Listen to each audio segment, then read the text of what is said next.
حضرت امام غزالی رحمت اللہ تعالی علیہ مکاشفۃ القلوب میں ایک بڑا عبرانگیز واقعہ لکھتے ہیں. فرماتے ہیں کہ اللہ کا نیک بندہ قبرستان کے قریب سے گزر رہا تھا. عصر کی نماز کا وقت تھا. اس نے ایک دل ہلا دینے والا منظر دیکھا کہ ایک قبر شک ہوئی ہے اور قبر کے اندر سے گدھے کے چلانے کی آوازیں آئی ہیں. اور پھر اس کے بعد قبر بند ہو گئی. پریشان ہوئے کہ یہ کون بدبخت ہے جس کو مرنے کے بعد بھی چین نہیں آ رہا, اتنا شدید عذاب ہو رہا ہے.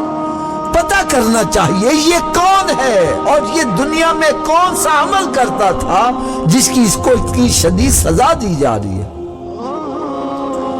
پوچھتے پچھاتے اس کے گھر پہنچ گئے. جا کے دروازہ کھٹکھٹایا. اندر سے عورت کی آواز آئی, کون؟ آپ نے اپنا مدعا بتلایا کہ میں نے ایسے ایسے قبرستان میں دیکھا ہے, میں جاننا چاہتا ہوں وہ قبر کس کی ہے اور وہ کیا دنیا میں کرتا تھا.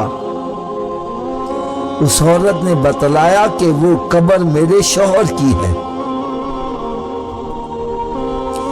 کہنے لگے تیرا شوہر کیا کرتا تھا؟ کہنے لگی میرا شوہر شراب پیتا تھا اور جب چھٹی کر کے عصر کے وقت گھر آتا تو شراب کے نشے میں مست ہوتا. تو ماں اس کو کہا کرتی تھی, بیٹا شراب نہ پیا کر, شراب پینے سے اللہ تعالیٰ بھی ناراض ہوتا ہے, اس کے پیارے حبیب صلی اللہ علیہ وسلم بھی ناراض ہوتے ہیں. تو یہ منع ہونے کی بجائے آگے سے ماں کہتا, ماں تو گدھے کی طرح چلاتی رہتی ہے, ماں تو گدھے کی طرح چلاتی رہتی ہے. کہنے کہ جب عصر کے وقت یہ آتا نشے کے اندر دھت ہوتا اور ماں اس کو کہتی بیٹا شراب پینا چھوڑ دے, بیٹا شراب نہ پیا کر. یہ آگے سے یہی کہتا, ماں تو گدھے کی طرح چلاتی رہتی ہے. کہنے کہ جب سے یہ فوت ہوا ہے اس کو ہم نے قبر میں دفن کیا ہے, جب عصر کا وقت آتا اس کی قبر کھلتی ہے اور اندر سے گدھے کے چلانے کی آوازیں ہوتی. اے نشہ کرنے والوں, اے ماں باپ پر تشدد کرنے والوں, اے ماں باپ کو ایذا پہنچانے والوں, ارے مر گئے قبر نے تجھے قبول نہ کیا, تیرا کیا بنے گا؟ ایک اور یہ سلامت پورے کا واقعہ مجھے کسی نے بتلایا. کہنے کہ دفن کر کے آتے تھے اور صبح جاتے تھے, قبر سے وہ بیت باہر ہوتی تھی, زمین اس کو قبر قبول نہیں کر رہی تھی.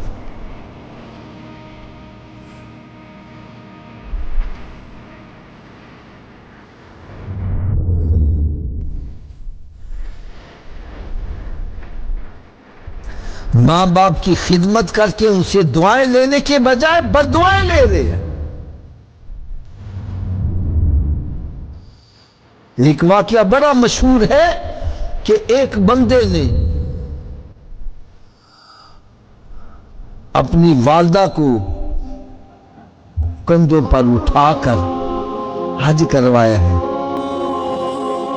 کتنے حج کروانے کے بعد اللہ والے سے جا کر کہتا ہے, جی میں نے اپنی والدہ کا حق ادا کر دیا ہے, میں نے اس کو اتنے حج کروائے, کندھوں پہ اٹھا کے کروائے. انہوں نے فرمایا سردیوں کی رات تھی, تو نے پیشاب کر دیا تھا, تیری والدہ نے تجھے خوش جگہ پر لٹا کے خود گیلی جگہ لیٹی, ابھی تو نے اس ایک رات کا حق ادا نہیں کیا. تو کہتا میں نے ماں کا حق ادا کر دیا, ماں نے تیری خاطر کتنی تکلیفیں اٹھائی, کتنی مشقتیں اٹھائیں, اپنے شکم میں اٹھا کر 9 ماہ تیرا بوجھ برداشت کرتی رہی. اور پیدائش کے وقت اس کے اوپر کیا بیت ہے، ان سے بددعائیں لے رہے ہیں۔